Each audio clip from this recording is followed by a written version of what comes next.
బత్తాయి రైతు బావురుమంటున్నారు. అష్టకష్టాలు పడి మార్కెట్కు తెచ్చిన పంటకు కనీస మద్దతు ధర లేక వచ్చిన కాడికి అమ్ముకుని పోతున్నారు. మార్కెట్లో డిమాండ్ ఉన్నా మధ్య దళారుల ధర దక్కనివ్వడం లేదు. నల్గొండ జిల్లా బత్తాయి రైతుల కడుపు కొడుతున్న కరువుకు తోడు మార్కెట్లలో దళారులు నట్టేట ఉంచుతున్నారు. కరువును ఎదుర్కొని పంట పండించినా దిగుబడికి తగిన మద్దతు ధర రాకపోవడంతో రైతులు తీవ్ర ఆవేదనకు గురవుతున్నారు. సహజంగా పంట ఉత్పత్తి దిగుబడి తగ్గినప్పుడు మార్కెట్లో డిమాండ్ పెరిగి రైతుకు మంచి మద్దతు ధర లభిస్తుంది. కానీ ప్రస్తుతం బత్తాయి రైతుల పరిస్థితి దయనీయంగా తయారైంది. గత ఏడాదితో పోలిస్తే వాతావరణ పరిస్థితుల కారణంగా 50% దిగుబడి తక్కువగా వచ్చినా డిమాండ్కు తగిన సప్లై లేకపోవడంతో పెరగాల్సిన ధర సగానికి పడిపోవడం బత్తాయి రైతుల్ని ఆందోళనకు గురిచేస్తోంది. రైతులు కొన్నిసారి ఇదే టైంకి 25,000, 30,000 నడిచేది ఇప్పుడు 17,000, 18,000 నడుస్తుంది.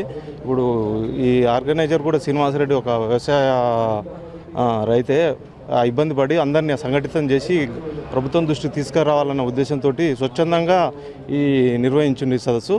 అదేవిధంగా గవర్నమెంట్ పరంగా చూసినట్లయితే అన్ని సబ్సిడీలు అందించాలి. డ్రిప్ కానీ వ్యవసాయ పరికరాలు కానీ.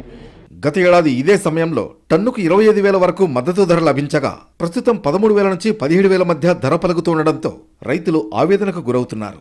దిగుబడి ఏమో తగ్గింది, దాని తగ్గట్టు రేటు పెరగాలి దిగుబడి తగ్గితే. కానీ దిగుబడి విషయంకి వచ్చేసరికి తగ్గినప్పుడు రేటు అనేది కూడా తగ్గిపోయింది. మరి దీని ఎక్కడో మాయాజాలం ఉంది. దీన్ని పరిష్కరించాల్సిన బాధ్యత ఈ ప్రభుత్వానికి కూడా ఉందని అనుకుంటున్నానండి.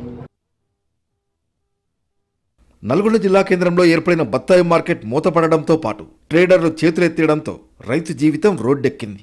ఢిల్లీ, రాజస్థాన్, కర్ణాటక, గుజరాత్, మహారాష్ట్రలలో బత్తాయికి అధిక ధర పలుకుతున్న తెలంగాణ మార్కెట్లో రైతుకు నిరాశ మిగులుతోందని ఆవేదన వ్యక్తం చేస్తున్నారు రైతులు.